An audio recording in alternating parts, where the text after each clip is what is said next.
ধন্যবাদ জানাই ইতিপূর্বে এইভাবে মানব বন্ধন করে আলোচন হয়ে আনন্দিত এবং যারা আলোচনা করেছে তাদের সবাইকে এই বিষয়ে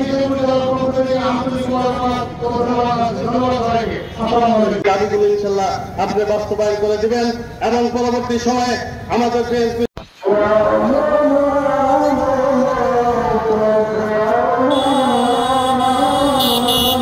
সভাপতি কাটন রেজা, উপস্থিত আজকের সভা সম্মানিত সঞ্চালক, আমাদের মাঝে উপস্থিত শেরপুর জেলা ময়মনসিংহে সবগুলো জেলাতে আমাদের শেরপুরে এখনো হয়নি।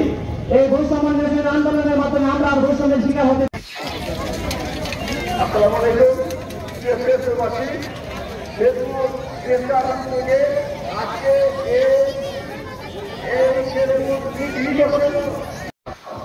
এখন পবিত্র গীতা থেকে পাঠ করবেন আব্দুল হামিদ খন্দকারের পরে আজ পর্যন্ত গত 15 বছর 25 বছরে যিনি এই শেরপুর শহরের কোনো উন্নয়ন করেনি।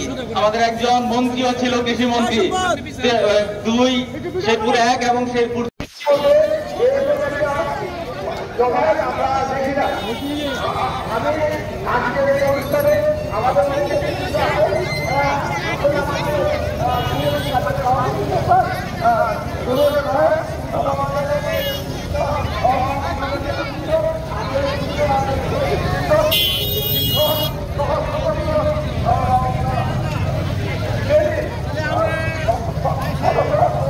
আমাদের সকলের প্রিয় যারা মাহমুদুল হক রুবেল, যারা মাহমুদুল হক রুবেল। বিসমিল্লাহির রহমানির রহিম। আজকে